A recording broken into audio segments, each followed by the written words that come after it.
ನಮಸ್ಕಾರ, ನಾನು ಡಾಕ್ಟರ್ ಪ್ರಭಾ ಮಠಪತಿ, ಶುಭ್ರ ಆರೋಗ್ಯಧಾಮ, ಮಹಾಲಕ್ಷ್ಮಿ ಬೆಂಗಳೂರು. ಇವತ್ತು ಡಿಸ್ಮೆನ್ಯೂರಿಯಾ ಅಂದ್ರೆ ಏನು ಅಂತ ತಿಳ್ಕೊಳ್ಳೋಣ. ಡಿಸ್ಮೆನ್ಯೂರಿಯಾ ಅಂದ್ರೇನು? ಮುಟ್ಟಿನಲ್ಲಿ ಬರುವಂತ ನೋವಿಗೆ ನಾವು ಡಿಸ್ಮೆನ್ಯೂರಿಯಾ ಅಂತ ಹೇಳ್ತೀವಿ. ಪೀರಿಯಡ್ಸ್ ಪೇನ್ ಅಂತ ಹೇಳ್ತಾರೆ, ಮೆನಸ್ಟ್ರಲ್ ಪೇನ್ ಅಂತ ಹೇಳ್ತಾರೆ. ಇದು ಏನಕ್ಕೆ ಬರುತ್ತೆ? ತುಂಬಾ ಹಾರ್ಮೋನಲ್ ಚೇಂಜಸ್ ಆಗ್ತಾ ಹೋಗುತ್ತೆ ಮೆನಸ್ಟ್ರೇಷನ್ ಅಲ್ಲಿ, ಮೆನಸ್ಟ್ರಲ್ ಸೈಕಲ್ ಅಂತ ಏನ್ ಹೇಳ್ತೀವಿ ಆ ಟೈಮ್ ಅಲ್ಲಿ. ಸೊ ಲೈಕ್ ಬೇರೆ ಬೇರೆ ಹಾರ್ಮೋನ್ಸ್ ಎಲ್ಲ ರಿಲೀಸ್ ಆದಾಗ ಪ್ರೋಸ್ಟಾಗ್ಲಾಂಡಿನ್ಸ್ ಅಂತ ಹೇಳ್ತೀವಿ, ವ್ಯಾಸೋಪ್ರೆಸಿನ್ ಅಂತ ಹೇಳ್ತೀವಿ. ಈ ತರದ್ದೆಲ್ಲ ಹಾರ್ಮೋನ್ಸ್ ಕಾಂಟ್ರಾಕ್ಷನ್ಸ್ ಅಂದ್ರೆ ಯೂಟ್ರಸ್ ಕಾಂಟ್ರಾಕ್ಷನ್ಸ್ ಜಾಸ್ತಿ ಆಗಕ್ಕೆ ಸಪೋರ್ಟ್ ಮಾಡ್ತಾ ಇರುತ್ತೆ. ಸೊ ಈ ಕಾಂಟ್ರಾಕ್ಷನ್ ಜಾಸ್ತಿ ಆದಂಗೆ ನಮ್ಗೆ ಪೇನ್ ಜಾಸ್ತಿ ಆಗ್ತಾ ಬರುತ್ತೆ ಮೆನ್ಸಸ್ ಅಲ್ಲಿ. ಸೊ ಅದಕ್ಕೆ ನಾವು ಡಿಸ್ಮೆನ್ಯೂರಿಯಾ, ಮೆನಸ್ಟ್ರಲ್ ಪೇನ್ ಅಂತ ಹೇಳ್ತೀವಿ. ಸೊ ಇದನ್ನ ನಾವು ಏನ್ ಮಾಡ್ಬೇಕು ಆ ಟೈಮ್ ಅಲ್ಲಿ ಅಂತ ಬಂದಾಗ, ಮೆನಸ್ಟ್ರಲ್ ಪೇನ್ಗೆ ನಾವು ತುಂಬಾ ತರದ ಮೆನಸ್ಟ್ರಲ್ ಪೇನ್ ಅಂದ್ರೆ ಪ್ರೈಮರಿ, ಸೆಕೆಂಡರಿ ಅಂತ ಹೇಳ್ತಾರೆ. ಮೆನಸ್ಟ್ರಲ್ ಪೇನ್ ಮ್ಯಾನೇಜ್ಮೆಂಟ್ ಅಂತ ಬಂದಾಗ ನಾವು ಎರಡು ತರದ ಮ್ಯಾನೇಜ್ಮೆಂಟ್ ಮಾಡ್ತೀವಿ. Internal management and external management ಅಂತ ಹೇಳ್ತೀವಿ.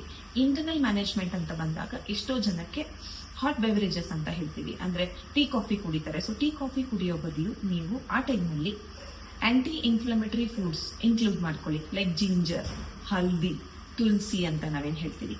ಸೊ ಓಂಕಾಳು ಅಂತ ಏನ್ ಹೇಳ್ತೀವಿ. ಸೊ ಇದರಲ್ಲಿ ನಾವು ಟೀ ತರ ಮಾಡ್ಕೋಬಹುದು. First ginger, 1 glass of water ಅಲ್ಲಿ ಜಿಂಜರ್, ಹಲ್ದಿ ಮತ್ತೆ ಇದನ್ನ ಫಸ್ಟ್ ಬಾಯ್ಲ್ ಮಾಡಕ್ ಇಡಬೇಕು. ಸೊ 1 ಕಪ್ ಇರೋದು ಅಥವಾ 1 ಗ್ಲಾಸ್ ಇರೋದು ಅರ್ಧ ಗ್ಲಾಸು ಅಥವಾ ಅರ್ಧ ಕಪ್ ಆಗೋವರೆಗೂ ಇದನ್ನ ಬಾಯ್ಲ್ ಮಾಡಿ.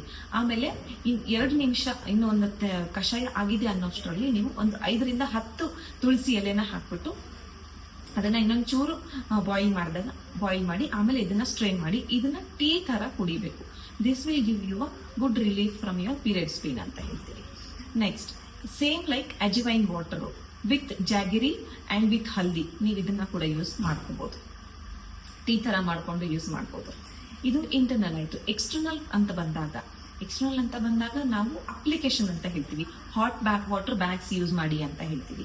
ಅಥವಾ ಹಾಟ್ ವಾಟರ್ ಬ್ಯಾಗ್ ಇಲ್ಲ ಅಂತ ಅಂದ್ರೆ ಒಂದು ಬಾಟಲ್ ಅಲ್ಲಿ ಹಾಟ್ ವಾಟರ್ ಅನ್ನ ಫಿಲ್ ಮಾಡ್ಬಿಟ್ಟು ಅದನ್ನ ಎಲ್ಲಿ ಕ್ರಾಂಪ್ಸ್ ಇದೆ ಹೊಟ್ಟೆ ಮೇಲೆ ಅಥವಾ ಬೆನ್ನಿನ ಮೇಲೆ, ಎಲ್ಲಿ ನೋವಿದೆ, ಕಾಲ್ ನೋವು ಎಲ್ಲಿ ನೋವಿದೆ ಅಲ್ಲಿ ರೋಲ್ ಮಾಡ್ತಾ ಹೋದಂಗೆ ನಿಮ್ಗೆ ಮೆನಸ್ಟ್ರಲ್ ಪೇನ್ ಅಂದ್ರೆ ಪೀರಿಯಡ್ಸ್ ಪೇನ್ ಕಮ್ಮಿ ಆಗ್ತಾ ಬರುತ್ತೆ. ನೆಕ್ಸ್ಟ್ ಆಯಿಲ್ಸ್ ಅಪ್ಲಿಕೇಶನ್ ಅಂತ ಬಂದಾಗ ಆಯಿಲ್ ಯೂಸ್ ಮಾಡಿ. ಜನರಲಿ ನಾವು ಕ್ಲೋವ್ ಆಯಿಲ್ ಯೂಸ್ ಮಾಡಿ ಅಂತ ಹೇಳ್ತೀವಿ ಅಥವಾ ಕ್ಯಾಸ್ಟರ್ ಆಯಿಲ್ ಯೂಸ್ ಮಾಡಿ ಅಂತ ಹೇಳ್ತೀವಿ. ಏನು ಅಂದ್ರೆ ಸ್ವಲ್ಪ ವಾರ್ಮ್ ಮಾಡ್ಬಿಟ್ಟು ಯಾವ ಜಾಗದಲ್ಲಿ ಪೇನ್ ಇದೆ ಆ ಜಾಗದಲ್ಲಿ ಹೊಟ್ಟೆ ಅಥವಾ ಸೊಂಟ ಅಥವಾ ಕೈಕಾಲು ಎಲ್ಲಿ ನೋವಿದೆ ಅಲ್ಲಿ ನೀವು ಅದನ್ನ ಅಪ್ಲೈ ಮಾಡ್ತಾ ಹೋದಂಗೆ ನಿಮ್ಗೆ ಪೇನ್ ಇದೆ ಸ್ವಲ್ಪ ರಿಲೀಫ್ ಬರ್ತಾ ಹೋಗುತ್ತೆ.